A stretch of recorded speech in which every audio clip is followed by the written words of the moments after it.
اور شفیع یہ جو آپ کا پروپوزل ہے، کیا چونکہ ریسنٹلی آپ کی سیکیورٹی لیڈرشپ سے بھی ملاقاتیں ہوئی ہیں، آپ کے وزیر اعلیٰ کی بھی، اور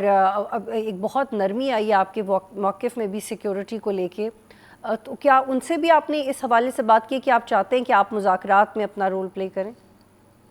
دیکھیے بات بڑی واضح ہے کہ جو اس وقت کشیدگی ہے افغانستان کے ساتھ،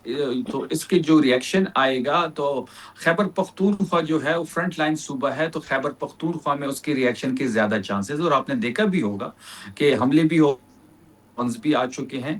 لیکن اس کے باوجود ہم نے ابھی بھی اس بات کا اظہار کر رہے ہیں۔ ہم نے جب ان کے ساتھ میٹنگ تھی، جب بند کمرے میں جو میٹنگ ان کے ساتھ ہو رہی تھی، تو جو ہمارا سٹانس باہر جلسوں میں ہے وہی سٹانس ادھر بھی رکھا گیا، سیکیورٹی کے حوالے سے ہو یا جاری دہشت گردی کے حوالے سے ہو۔ سہیل آفریدی صاحب نے بڑے واضح طریقے سے مدلل انداز میں اپنے بیان کو آن دا ٹیبل کیا، اور بڑے کل کے وہاں پہ اس پہ گفتگو ہوئی۔ سہیل آفریدی صاحب کی بہت بڑی خوبی ہے کہ وہ جو باہر جلسوں میں کہتے ہیں یا باہر جو میڈیا ٹاکس میں جو بات کرتے ہیں، وہ بند کمروں کی میٹنگ میں ہی وہی سٹانس ان کا ہے۔ دوسری طرف سے سیکیورٹی بھی بریفنگ دی گئی، وہاں سے بھی آراء و تجاویز ہے، یہ بڑی کل کے دونوں اطراف سے اس پہ گفتگو ہوئی۔ ابھی بھی ہم یہ سمجھتے ہیں کہ اگر ہم ابھی بھی اختیار دیں اس جرگے کو، جو جرگہ پہلے بھی سود مند ثابت ہوا ہے، بات چیت کے ذریعے انہوں نے حل نکالا ہے، ہم بہتر حل کی طرف جا سکتے ہیں بات چیت کے ذریعے۔